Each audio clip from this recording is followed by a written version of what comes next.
So I'd like to introduce Senator Reverend Kim Jackson.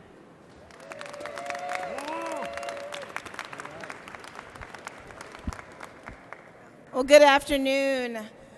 Today we stand to say no to executing people who have intellectual disabilities. Today we stand to say we recognize that people who have intellectual disabilities are not able to make conscious decisions that should lead to their execution. And today we stand together as a collective, as clergy, as people of faith, and people of simple, good moral character who are saying no more in this state. The state of Georgia has worked really hard over the years to be a forefront and a leader around certain issues within the death penalty, but this is one place where we've fallen short. We continue to execute people who simply should not be on death row. And so today, I am proud to work alongside our House Representative Bill Werkhauser on this bill that will change the tide for Georgia and help move us to a more just society, a society where we recognize that people who went to special education their entire lives, who we know have been documented as having intellectual disabilities, that we are going to be a state that has good moral character and that we will not execute them. So I am grateful to my colleague for sponsoring HB 1014, and I look forward to getting across the chambers to the Senate where we can support it and get it all the way across the finish line. With that, I'd like to introduce Representative Werkhauser.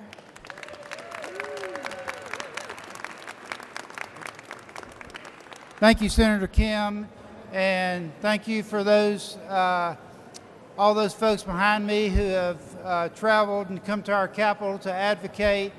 And it's been said, Georgia, there's only 27 states that allow executions, and Georgia is the only state that has, beyond a reasonable doubt, for determination of those who are intellectually disabled. The only state. They're also the only state that determination is made during the innocent guilt phase after the facts of the case have been made, so it's very biased. This bill fixes both those issues so that we're no longer the outlier in the country. And so it's a narrowly defined part of our death penalty code, and looking forward to passing it. And thank you for Senator Kim and her work. We'll get it through both chambers and look forward to this becoming law. Any questions from the media?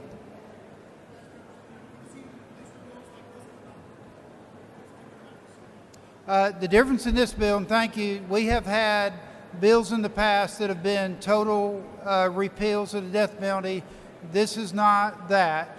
This bill narrowly is focused toward those who are truly intellectually, developmentally, and would be proven in a court of law that they would pass that standard by a preponderance of evidence. But great question.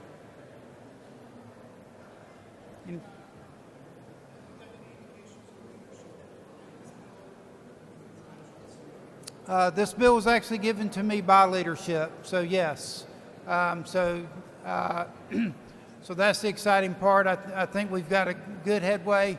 The other 7 sponsors on the bill are all attorneys and judges. It's a very bipartisan, half of them Republicans, half Democrats. And so I think it's a bipartisan issue that we can all agree on. Great question. Anybody else? Well, thank y'all for coming, and thank you to this group for your efforts. I am Kathy Harmon Christian, and I am the Executive Director for Georgians for Alternatives to the Death Penalty. And I wanted to mention that, oh, wonderful. Let me just pause that for now, and I would love to introduce Representative Deborah Silcox, who is one of our wonderful co-sponsors for this legislation. Representative Silcox. Thank you so much, Kathy. I so appreciate you giving me just a brief moment here. I don't want to take much time, but I just want to say that I think that House Bill 1014 is the right thing to do. And I know that we still have some more work to do on the bill, but I'm very hopeful that we can give people with intellectual disabilities a break in the courts, certainly when faced with the death penalty. So thank you for your attention and support of this issue. I think it's very important to accomplish justice in Georgia. Thank you.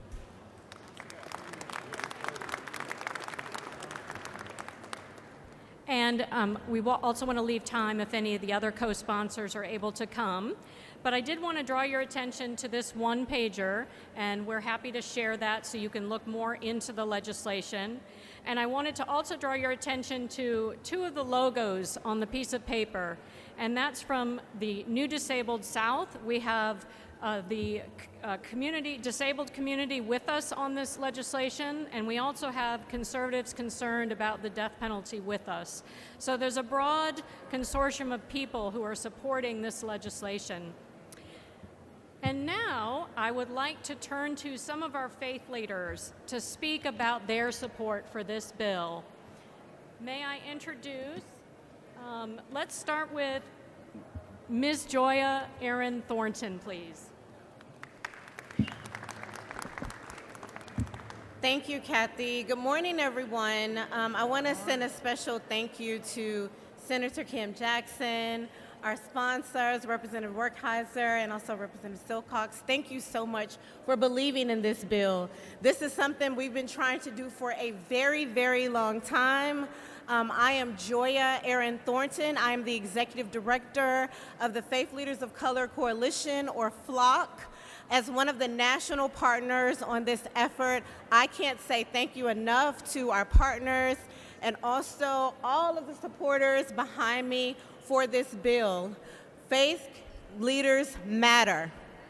Faith leaders can move mountains.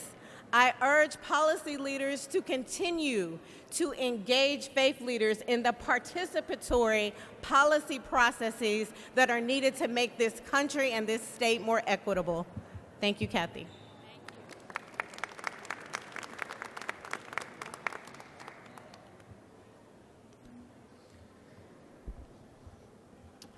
Good afternoon. I'm Bishop Ned Schlesinger for the Archdiocese of Atlanta, and I'm here today on behalf of my brother bishops in both the Archdiocese of Atlanta and the Diocese of Savannah, our clergy, and the growing number of Catholic Christians who now number roughly 1.3 million in the state of Georgia. I want to personally thank Representative Werkheiser for his work and the other Georgia House co-sponsors of House Bill 1014 for their leadership on this issue. As an auxiliary bishop of Atlanta, I share with you a belief that the dignity of every human life is never to be played down or underemphasized in the case of someone who has done great evil. No matter how heinous the crime, if society can protect itself without ending a human life, it should do so. When the state, in our names and with our tax dollars, ends a human life despite having non-lethal alternatives, it suggests that society can overcome violence with violence. When Cain killed Abel, God did not end Cain's life. Instead, he sent Cain into exile, not sparing his life, but protecting it by putting a mark on Cain, lest anyone should kill him at sight. Catholics believe in prioritizing the protection of the poor and vulnerable, and those who are vulnerable in a special way are those who have intellectual disabilities. We see that a person with an intellectual disability in this state faces the threat of execution because he or she cannot meet the highest standard of proof of their intellectual disability. Georgia was the first state to pass a law intended to prevent the execution of people with intellectual disabilities. Sadly, we are now the only state whose laws make it so difficult to prove that intellectual disability that no one can meet that burden of proof. My dear brothers and sisters, let us not neglect our role as our brother and sister's keeper and advocate with our representatives for that dignity of every person, especially those who have intellectual disabilities, by showing our constant support for passing House Bill 1014. Once again, thank you, Representative Werkheiser, for your great work, and all of you.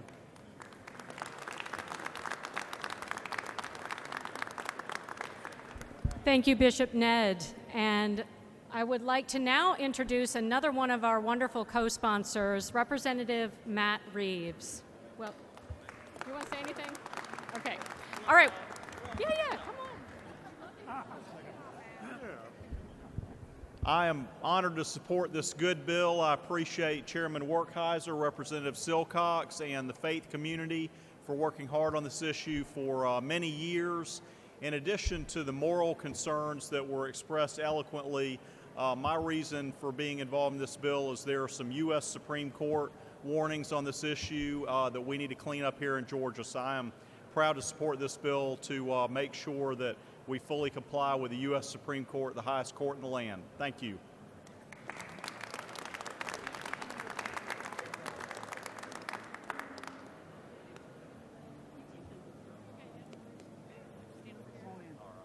Y'all come in there.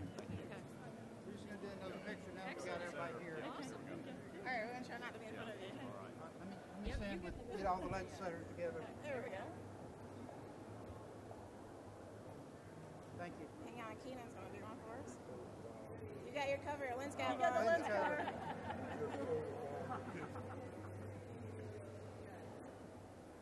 All right. Thank you all.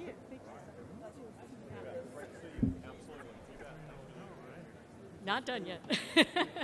Okay, thank you so much, representatives. We so appreciate you.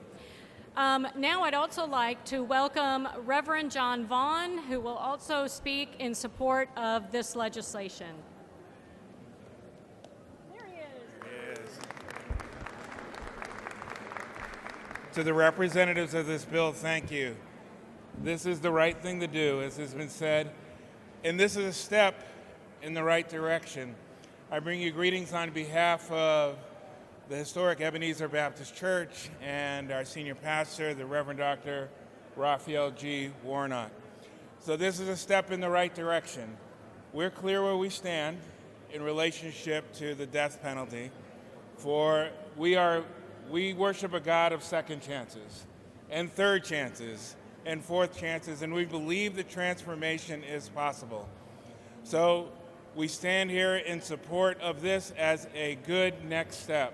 I want to thank my clergy colleagues and lay leaders for being here and standing up for this important legislation. Thank you again for your leadership, and indeed, this is a step in the right direction. Amen.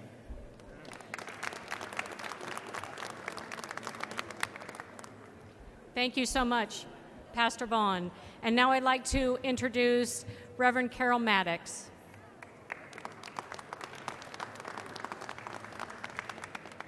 I'm Carol Maddox. I'm Executive Director of the Georgia Interfaith Public Policy Center and Archdeacon for the Episcopal Diocese of Atlanta. I bring greetings on behalf of my bishop, Rob Wright, and on behalf of many people of faith and clergy who have stood up to say one of the most important gifts God gives us is our lives. I think we all understand that and we all believe that.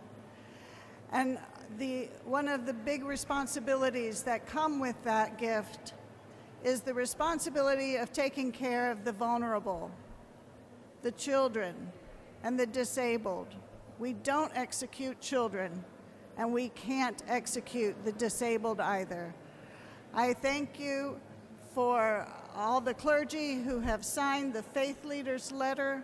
Over 150 from across this beautiful state have stood up and said it is wrong to execute the intellectually disabled. Thank you very much, and thank you, Representative Werkhauser, for your work and for your leadership.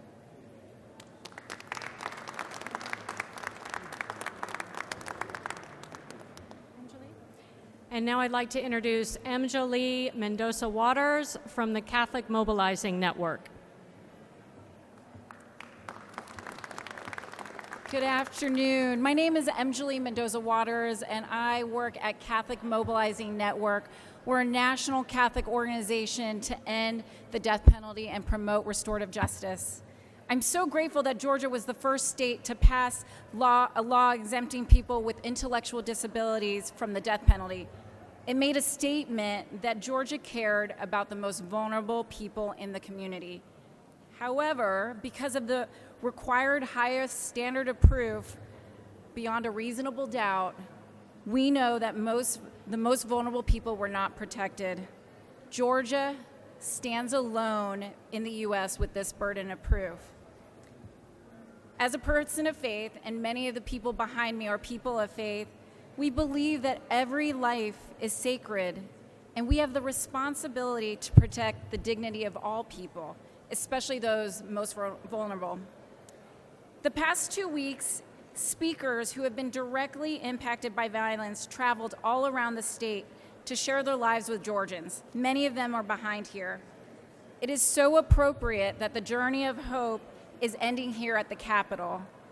It has been a long journey and will continue to be. However, it is filled with the possibility of hope and change. You can be a part of this change by ending this injustice. You can be a part of this change by encouraging your leaders to support legislation that will protect the constitutional rights of people with intellectual disabilities. You can be a part of this change by helping to prevent more executions of the most vulnerable in the community. You can be a part of this change and give hope. Thank you so much for your leadership and for all of your work and organization.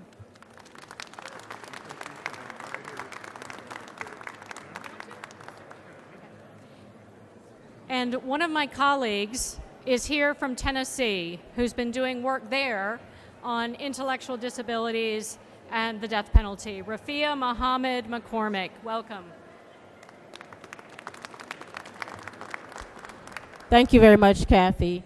I just want to say that I'm happy to be joining Georgians in this fight to remove intellectual disability as being a precursor and allowing those people to be executed. Tennessee was able to pass this in 2021, and we are happy to see that Georgia is included as well. This is extremely important legislation, and we are glad to be here.